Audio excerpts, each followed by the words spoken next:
Hello my dear children, welcome back. बच्चों, exams बहुत पास हैं, सिलेबस बहुत सारा है, टाइम बहुत कम है। तो आज हम एक चैप्टर 1 की ऐसी फास्ट फॉरवर्ड रिवीजन करेंगे जिसमें मैं आपसे सब कुछ डिस्कस करूंगी कि कितने क्वेश्चंस आपसे इस चैप्टर से पूछे जाएंगे, कौन कौन से इंपॉर्टेंट टॉपिक्स हैं, कुछ ऐसे क्वेश्चन आंसर्स डिस्कस करेंगे जिसकी हेल्प से हम पूरा चैप्टर रिवाइज कर लेंगे। तो बच्चों, वीडियो को बिल्कुल एंड तक देखना और आज की वीडियो 20 से 25 मिनट की देखने के बाद आपको कुछ और नहीं करना पड़ेगा। अब इसी वीडियो लेक्चर से आप पूरा का पूरा चैप्टर 1 बहुत अच्छे से प्रिपेयर कर सकते हैं और आपसे कोई भी क्वेश्चन पूछा जाएगा ना इस चैप्टर से, वो आप आसानी से आंसर कर देंगे after watching this video. So let's connect to commerce and let's revise in a very smart way chapter 1, that is business, trade and commerce.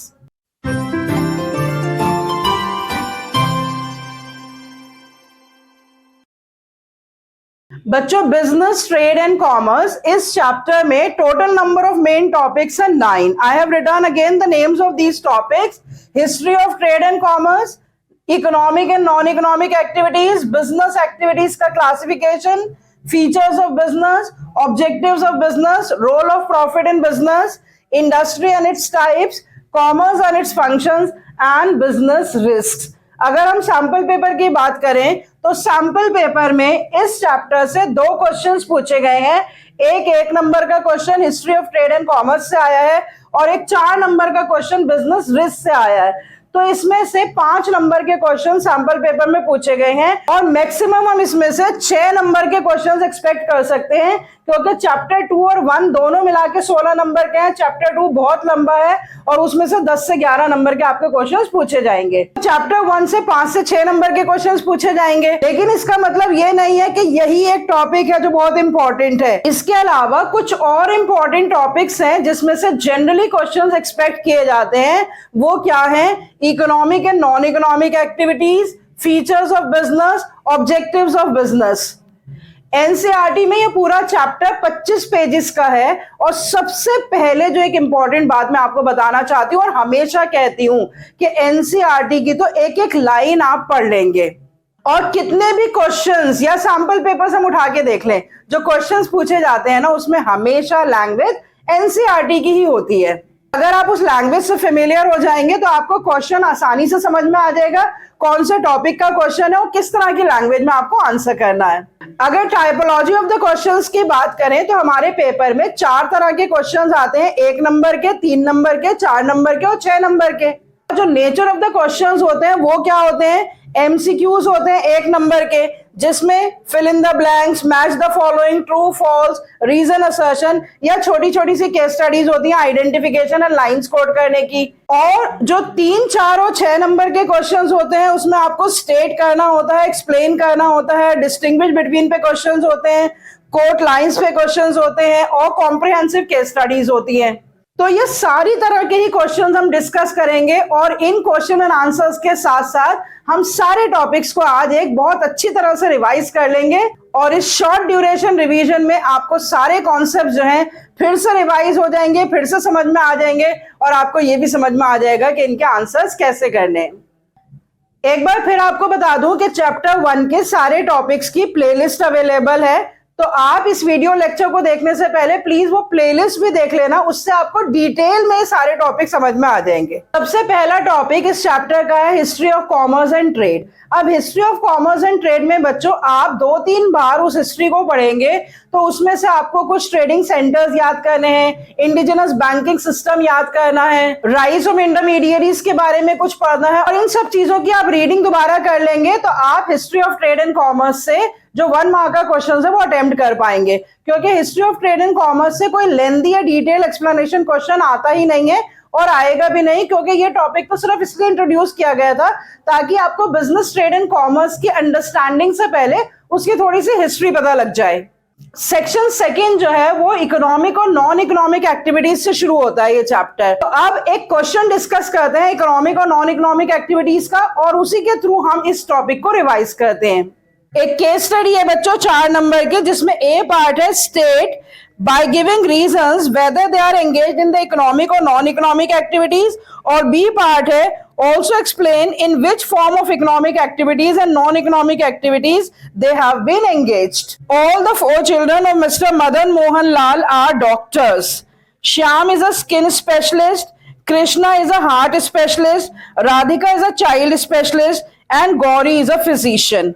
Dr. Shyam joined a multi-specialty private hospital. Dr. Krishna established his own nursing home. Dr. Radhika works in a government hospital and also treats the poor people free of cost in the charitable dispensary. And Dr. Gauri opened a medical store wherein she sells the genuine medicines, getting the minimum profit margin. अब आपको चारों लोगों के बारे में बताना है कि ये चारों किस तरह की एक्टिविटीज में इन्वॉल्व है, इकोनॉमिक या नॉन इकोनॉमिक एक्टिविटीज में, और उसके साथ साथ आपको उसके बारे में एक्सप्लेनेशन भी देनी है। और मैं आपसे पहले ही डिस्कस कर चुकी हूं कि जब भी आपको इस तरह की केस स्टडीज अटेम्प्ट करनी हो तो आप टेबुलर फॉर्म में अटेम्प्ट करें। तो सबसे पहले आप एक कॉलम बना लेंगे, उसमें चारों के नाम लिख देंगे। सेकंड कॉलम में आप ये बता देंगे कि नेचर ऑफ एक्टिविटी क्या है। इकोनॉमिक एक्टिविटी है तो वो कौन सी इकोनॉमिक एक्टिविटी है और किसकी नॉन इकोनॉमिक एक्टिविटी भी है। और थर्ड कॉलम में आप उसका एक्सप्लेनेशन दे देंगे। चारों जो चिल्ड्रन है मिस्टर मदन लाल के, वो इकोनॉमिक एक्टिविटीज में तो इन्वॉल्व है ही, लेकिन doctor Radhika treats the poor patients also, तो she is involve in both economic and non economic activities. So you will write the answer. All the 4 children of Mr. Madan Mohan Lal, Shyam, Krishna, Radhika and Gauri, they are engaged in the economic activities, and Dr. Radhika is engaged in the non-economic activities also. अब हम साथ में ये भी बता देते हैं कि जो इकोनॉमिक एक्टिविटीज हैं वो कैसे अलग हैं हर एक पर्टिकुलर चिल्ड्रन की। Doctor Shyam who has joined the multi speciality private hospital, his economic activity is employment. Doctor Krishna who has established his own nursing home, his economic activity is profession. Dr. Radhika who works in the government hospital, his economic activity is again employment. And Dr. Gauri who has opened up her own medical store, her economic activity is business. और उसके बाद आप third column में business, profession, employment and non economic activities, इन चारों को एक एक लाइन में स्टेट कर देंगे। तो बच्चों इस क्वेश्चन से हमारा टॉपिक रिवाइज हो गया that all human activities are of 2 categories, economic and non economic. Those which are performed with the purpose of earning the money are economic activities, and those which are performed with the purpose of not earning the money are non-economic activities. And the sub-classification of economic activities is business, profession and employment. और different basis पे इनका comparison आप एक बार फिर से revise कर लेंगे. तो economic activities and the classification of the economic activities and the distinguish between economic and non-economic activities, इस तरह के टॉपिक्स पे किसी भी तरह से केस स्टडी भी आ सकती है, सब्जेक्टिव क्वेश्चन भी आ सकता है कि distinguish between economic and non economic activities, state what are the 3 economic activities. तो इस तरह से आप क्वेश्चंस की लैंग्वेज के हिसाब से पर्टिकुलरली आंसर करेंगे. अब एक क्वेश्चन ले लेते हैं बिजनेस एंड इट्स फीचर्स पे. बहुत ही इंपॉर्टेंट टॉपिक है. आपको डायरेक्ट क्वेश्चन भी पूछा जा सकता है कि डिफाइन बिजनेस एंड स्टेट या explain the features of business, या आपको कोई केस स्टडी दी जा सकती है जिसमें आपको आइडेंटिफाई करने के लिए पूछा जा सकता है कि इस केस स्टडी को पढ़ने के बाद बताइए कि इसमें कौन कौन से फीचर्स जो है वो बिजनेस के बारे में डिस्कस किए गए हैं. तो इसी तरह की एक केस स्टडी ले लेते हैं बच्चों. देखिए क्वेश्चन है, quoting the lines from the above paragraph, explain any 4 characteristics of business. तो बिजनेस के टोटल 7 कैरेक्टरिस्टिक्स हमने कर रखे हैं और उन 7 कैरेक्टरिस्टिक्स में से हमें कोई 4 आइडेंटिफाई करने. After completing their graduation, Salman and Ram decided to set up a flour mill to earn the income. Their main job is to purchase the wheat from the market and have ground it into the flour. Their flour is available on the packets of 5 kg, 10 kg and 20 kg. They sell these under the brand name Desh Ka Aata and they earn the reasonable profit of 10% on cost. They worked very hard to flourish the business on the regular basis, and hence in no time their brand became very popular in the market. The main reason for the success of their business are superior quality and low prices. The business was running very well. But one day, the flour mill caught fire, and as a result, they had to suffer a heavy loss. However, Salman and Ram did not lose their heart and worked even harder. Gradually, their business was back to normal. Now they are fully satisfied with their business. तो यहाँ पर देखिए बच्चों, आप paragraph में भी इसे answer कर सकते हैं या इसी आंसर को आप टेबुलर फॉर्म में भी कर सकते हैं. लाइंस कोट करने के लिए दी गई थी. तो सबसे पहला फीचर यहाँ पर आइडेंटिफाई हो रहा है that business is an economic activity. और कौन से लाइन से हमें पता लग रहा है? After completing their graduation, Salman and Ram decided to set up the flour mill to earn the income. तो कोई भी एक्टिविटी इनकम अर्निंग के लिए स्टार्ट की जाती है, that activity is an economic activity. तो इस लाइन से पता लग रहा है कि business is an economic activity. तो उस लाइन को कोट करके हमने एक फीचर लिख दिया बिजनेस का, that it is an economic activity. के बाद another important feature of business होता है प्रॉफिट अर्निंग. कौन से लाइन से पता लग रहा है profit earning? They sold these goods under the brand name Desh ka Aata and earn a reasonable profit of 10% on cost. तीसरा देखिए, dealing in the goods and services on the regular basis. यहाँ पे लाइंस कोट की हैं, they worked very hard to flourish the business on regular basis. तो regular dealing जो है वो बिजनेस का एक बहुत ही इंपॉर्टेंट कैरेक्टरिस्टिक होता है, जिसको हमने लाइंस कोट करके यहाँ पर बता दिया. के बाद एक लाइन दे रखी है, the flour mill caught fire and as a result they had to suffer a heavy loss. This particular line is telling about the important feature of business, that every business activity involves an element of risk. So business risk, an element of risk is the feature that is explained with the help of this line. तो business के 7 features होते हैं कि business economic activity होती है, उसमें buying and selling of goods and services involve होता है, उसमें रेगुलर डीलिंग इन्वॉल्व होती है, उसमें प्रॉफिट अर्निंग नेसेसरी एलिमेंट होता है, एलिमेंट ऑफ रिस्क होता है, एलिमेंट ऑफ अनसर्टेनिटी होता है, जिसमें से 4 फीचर्स जो हैं हमने लाइंस कोट करके यहाँ पे एक्सप्लेन कर दिए. आपसे किसी और फीचर्स पे भी क्वेश्चन पूछे जा सकते हैं और किसी और फॉर्मेट में भी क्वेश्चन पूछा जा सकता है. बस आपको 7 फीचर्स की हेडिंग्स याद करनी है और उसकी एक 2 लाइनें आपको पता होनी चाहिए, तो आप किसी भी तरह का आंसर उस पर्टिकुलर टॉपिक पे आसानी से कर सकते हैं.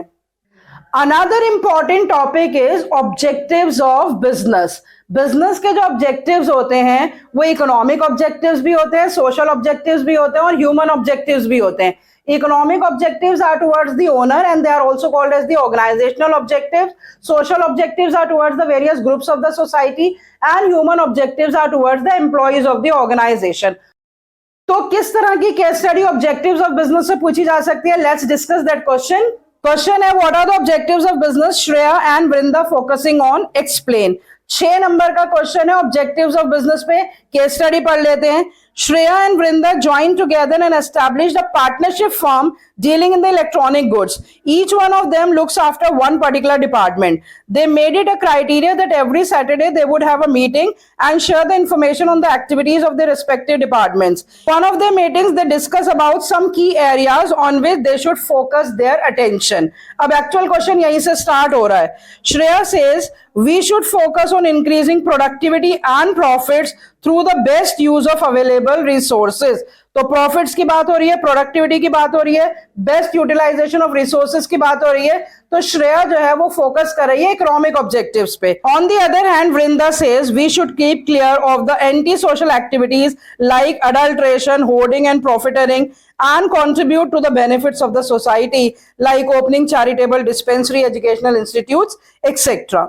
जो इस क्वेश्चन के आंसर में आपको क्या एक्सप्लेन करना है? Shreya is focusing on the economic objectives and Vrinda is focusing on the social objectives. और जो 3 इकोनॉमिक ऑब्जेक्टिव्स यहाँ पे पैराग्राफ में दे रखे हैं, उन तीनों ऑब्जेक्टिव्स की हेडिंग लिख के एक लाइन में आप एक्सप्लेन कर देंगे और 2 या 3 आप सोशल ऑब्जेक्टिव एक्सप्लेन कर देंगे with headings and the explanation, and this will make your complete and perfect answer. अब जितने भी ऑब्जेक्टिव्स हमने पढ़े हैं बच्चों, उसमें से सबसे ज्यादा इंपॉर्टेंट ऑब्जेक्टिव होता है प्रॉफिट. तो एक और इंपॉर्टेंट टॉपिक है, that is role of profit in business. तो प्रॉफिट क्या क्या रोल प्ले करता है उसको एक बार रिवाइज कर लेते हैं. प्रॉफिट जो है वो सर्वाइवल में हेल्प करता है, प्रॉफिट ग्रोथ एंड एक्सपेंशन में हेल्प करता है, profit is an indicator of efficiency, profit जो है indicator of goodwill and prestige of the organisation भी होता है, और प्रॉफिट जो है वो रिस्क कवर अप करने के काम आता है। तो अब एक क्वेश्चन आपके साथ स्क्रीन पर शेयर कर रही हूं, इस क्वेश्चन को देख लीजिए और लाइंस कोट करके आपको different role of profit in business identify करने हैं। तो क्वेश्चन देखिए बच्चों, मंजीत प्राइवेट लिमिटेड का एक क्वेश्चन है और लास्ट लाइन है, explain the role of profit in business and by quoting the lines from the above paragraph. तो इस क्वेश्चन में बच्चों 4 role of profit in the business identify किए गए हैं। It is a source of income, it is an indicator of efficient working of the business, it builds up the reputation of the business, and it is a source of funds for meeting the expansion requirements। और कौन कौन सी line से ये particular role of profit पता लग रहा है वो लाइंस भी आंसर में बता रखी हैं। तो आप इस क्वेश्चन को पढ़ेंगे और इसका आंसर मैंने जो आपके साथ शेयर करा है इसे पढ़ेंगे तो आपको ये टॉपिक पूरा रिवाइज हो जाएगा कि what is the role of profit in business. Then very important topic is classification of business activities। business activities को हम इंडस्ट्रियल और कमर्शियल एक्टिविटीज में क्लासिफाई करते हैं। इंडस्ट्री की बहुत सारी सब कैटेगरीज हमने पढ़ रखी है और कॉमर्स में हमने trade and aids to trade पढ़ रखा है। तो इंडस्ट्री और कॉमर्स इन टॉपिक से किस तरह के क्वेश्चंस पूछे जा सकते हैं? इंडस्ट्री की सारी क्लासिफिकेशन पे डायरेक्ट क्वेश्चन पूछा जा सकता है। Define industry, what are the 3 categories of industries, हर एक कैटेगरी को एक्सप्लेन और स्टेट करने पे आपको क्वेश्चन पूछा जा सकता है। Commerce and commerce has 6 auxiliaries to trade, और हर एक ऑक्सिलरी जो है एक स्पेसिफिक फंक्शन परफॉर्म करती है। तो उसके बारे में आपको क्वेश्चन पूछा जा सकता है कि कॉमर्स की कितनी ऑक्सिलरीज हैं और हर एक पर्टिकुलर ऑक्सिलरी क्या क्या फंक्शन परफॉर्म करती है। तो let's discuss some of the important questions that can be put up on the topic industry and commerce. Identify and state 2 types of industrial services from the above paragraph by quoting the lines। तो अगर industry पे आपको case study आती है तो किस तरह की केस स्टडी आ सकती है ये हम डिस्कस कर लेते हैं। MVT Construction Private Limited deals in constructing building, bridges, roads and dams by using the cement, steel, bricks and wood। There are 1000 employees in all working in this company। The managing director of the company, Mr. Shyam Sundar, takes full care of the quality of the work done। Recently, the company gets a contract of constructing 5 big buildings, 2 bridges, 1 long road and 1 dam। The company has got a special division also which owns 100 trucks। These trucks are used for transporting goods on hire। This division is also working quite successfully under the supervision of the divisional manager Radhika Dasi। तो बच्चों industries पे question है, आपको 2 तरह की industries यहाँ पे identify करनी है क्योंकि construction of roads, buildings, dams की बात हो रही है। तो ये सेकेंडरी इंडस्ट्री का सब टाइप है, that is the construction industry. और जो सब डिवीजन है जो ट्रक्स मेंटेन कर रही है for the purpose of transporting the goods, वो है transport industry that comes under the tertiary industry. तो यहाँ पे 2 इंडस्ट्रीज आपको क्या आइडेंटिफाई करनी है, सेकेंडरी इंडस्ट्रीज और उसका सब part construction industry. Construction industry के अलावा मैन्युफैक्चरिंग इंडस्ट्रीज भी होती हैं, उसके भी 4 टाइप्स हैं, वो मैं अभी आपसे डिस्कस कर लेती हूँ। और सेकेंड इंडस्ट्री जो आपको यहाँ पे आइडेंटिफाई करनी है, टर्शियरी इंडस्ट्रीज की 5-6 कैटेगरीज हैं। जितने भी सर्विस सेक्टर इंडस्ट्रीज हैं सभी टर्शियरी इंडस्ट्री में आती हैं, जिसमें से एक सब कैटेगरी हमें आइडेंटिफाई करनी है, दैट इज ट्रांसपोर्ट इंडस्ट्री। तो बच्चों इंडस्ट्री की क्लासिफिकेशन को एक बार फिर से रिवाइज कर लेते हैं कि इंडस्ट्री में 3 तरह की इंडस्ट्रीज हैं, primary, secondary and tertiary. Primary industries में 2 सब कैटेगरीज होती हैं, genetic and extractive. Secondary industries में भी 2 सब कैटेगरीज होती हैं, construction industries and manufacturing industries. Manufacturing industries की 4 सब कैटेगरीज होती हैं, synthetic industries, analytical industries, processing industries and assembling industries. इनके एक बार छोटे छोटे से कीवर्ड्स बता देती हूँ। एनालिटिकल इंडस्ट्रीज में एक एलिमेंट को डिफरेंट एलिमेंट्स में ब्रेक किया जाता है। सिंथेटिक इंडस्ट्रीज में 2-3 तरह के रॉ मटेरियल्स मिलकर एक प्रोडक्ट बनाया जाता है। प्रोसेसिंग इंडस्ट्रीज में बहुत सारी स्टेजेस के बाद एक फाइनल प्रोडक्ट बनके तैयार होता है। असेंबलिंग इंडस्ट्रीज में बहुत सारे फिनिश प्रोडक्ट्स मिलकर एक फिनिश प्रोडक्ट बनाया जाता है। उसके बाद थर्ड कैटेगरी ऑफ इंडस्ट्रीज होती है tertiary industries. Transport, banking, insurance, communication, advertising, जितनी भी सर्विस सेक्टर की इंडस्ट्रीज है वो सारी थर्ड कैटेगरी ऑफ इंडस्ट्रीज में कवर अप हो जाती हैं। इंडस्ट्री के बाद second major category of the business activities होती है commerce and its auxiliaries. Commerce में आता है trade, that is buying and selling of goods and services, और ट्रेड भी इंटरनल ट्रेड भी होता है और इंटरनेशनल ट्रेड भी होता है। उसके ऊपर दो अलग से चैप्टर्स हैं। जब वो चैप्टर्स रिवाइज होंगे तो ट्रेड आपको ऑटोमेटिकली याद हो जाएगा। और उसके बाद है ऑक्सिलरीज टू ट्रेड। तो कॉमर्स और उसके फंक्शंस पे किस तरह की केस स्टडी पूछी जा सकती है ये भी एक बार डिस्कस कर लेते हैं। ये एक बहुत ही अच्छा क्वेश्चन है बच्चों, 6 नंबर का, जिसमें 4 कैटेगरीज में क्वेश्चंस पूछे गए हैं। Which economic activities Farhan going to do, on which part of business was the information given to Farhan by the business expert? If we had the answer of A to the answer of B, which part of business shall we have? And D part, explain the auxiliaries to trade which may solve the problem of Farhan. तो इस question में बहुत ज्यादा चीजें explain नहीं करनी है। Commerce and its auxiliaries पे क्वेश्चन है। अब केस स्टडी पढ़ लेते हैं और देख लेते हैं कि किस तरह से हर एक पर्टिकुलर स्पेसिफिक क्वेश्चन को specifically from the language of the case study हमें आंसर करना है। Farhan, a young man, wants to provide an employment to the local people of his village. He decided to do the wholesale business of mobile phones made by the latest technique. तो इस line में क्योंकि wholesale business की बात हो रही है और क्वेश्चन ए है which economic activities Farhan going to do, तो इकोनॉमिक एक्टिविटी फरहान की क्या हो गई? ट्रेड हो गया, इंटरनल ट्रेड हो गया और होलसेल ट्रेड हो गया, और उसको आप एक लाइन में बता देंगे। आगे बढ़ते हैं। But so many questions began to crop up his mind. How will the goods be brought from the distant places, place की बात हो रही है। How will the finance be arrange, finance की बात हो रही है। And how will the information of his modern business be conveyed to the people. He consulted a business expert, Mr. Balram, who gave him the information on the auxiliaries to trade which could solve his problem. Farhan understood what the expert told him. He employed 50 workers and started his business. अब B part में question पूछा गया on which part of business was the information given to Farhan by the business expert, कि business expert ने फरहान को किस part of business की information दी। तो फरहान को बिजनेस एक्सपर्ट ने ऑक्सिलरीज टू ट्रेड के बारे में इंफॉर्मेशन दी। तो आप लिखेंगे ऑक्सिलरीज टू ट्रेड आंसर में और बता देंगे कि ऑक्सिलरीज टू ट्रेड होती क्या है।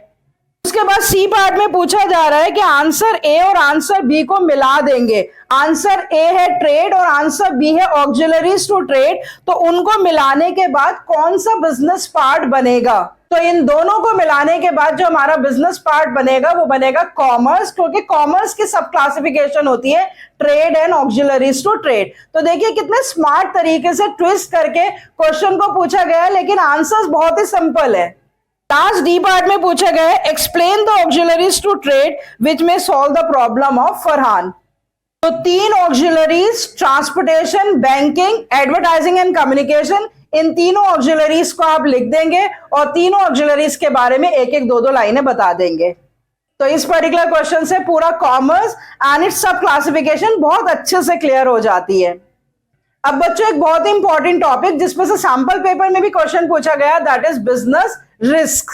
बिजनेस रिस्क की definition, what are the various causes of business risk, what are the features of business risk and what are the methods to deal with these risk, ये सारे topics हमने कर रखे हैं। किसी भी पर्टिकुलर टॉपिक पे आपसे क्वेश्चन पूछा जा सकता है, लेकिन सबसे ज्यादा इंपॉर्टेंट है इसमें से कॉजेस ऑफ बिजनेस रिस्क। इसी टॉपिक पे क्वेश्चन डिस्कस कर लेते हैं बच्चों। इस क्वेश्चन में कुछ रीजंस दे रखे हैं बिजनेस रिस्क के, कॉजेस के, और वो रीजंस आपको आइडेंटिफाई करने हैं। Ganga Limited is a popular company manufacturing water coolers. Its product is very much liked by the people in the market. The traders are in a race to become the company's distributors. The company has been earning the huge profits for many years. However, in the year 2020, the company's half-yearly report shows a great decline in the profit. Reasons क्या बता रखे? After a thorough examination, the specialist presented the following reasons for the decline in the profit. पहला reason बता रखा है increase in the competition and change in the taste of the customers, और दूसरा reason बता रखा है theft of cash and goods by the employees. आपको आइडेंटिफाई करने हैं इन दोनों रीजंस के कॉजेस। तो इंक्रीज इन द कंपटीशन बच्चों इकोनॉमिक कॉजेज हैं, और theft of cash and goods by the employees human causes हैं। तो ये 3 नंबर का ही क्वेश्चन है। इन दोनों कॉजेज को आइडेंटिफाई कर लेंगे, आपको 1 नंबर मिल जाएगा। दोनों कॉजेज की लाइंस कोट कर देंगे, आपको 1 नंबर मिल जाएगा। और दोनों कॉजेज के बारे में आप एक एक लाइन बता देंगे, आपको 1 नंबर और मिल जाएगा। तो बच्चों चैप्टर 1 के सारे important topics along with the question and answers मैंने आपसे डिस्कस कर लिए हैं। मैं उम्मीद करती हूं कि इस वीडियो को वॉच करने के बाद चैप्टर 1 के सारे इंपॉर्टेंट टॉपिक्स और सारे इंपॉर्टेंट क्वेश्चंस के थ्रू आपकी चैप्टर 1 की बहुत अच्छे से रिवीजन हो गई है। अगर आपको इस रिवीजन से कुछ भी हेल्प मिले तो आप इस वीडियो को दूसरे स्टूडेंट्स के साथ भी शेयर करिएगा, ताकि थोड़े से कम स्पैन ऑफ टाइम में पूरा का पूरा चैप्टर किस तरह से रिवाइज किया जा सकता है ये आइडिया उन बच्चों तक भी पहुंच जाए। So see you next time with the revision of another chapter, that is chapter 2। Till then good bye, stay healthy and connected.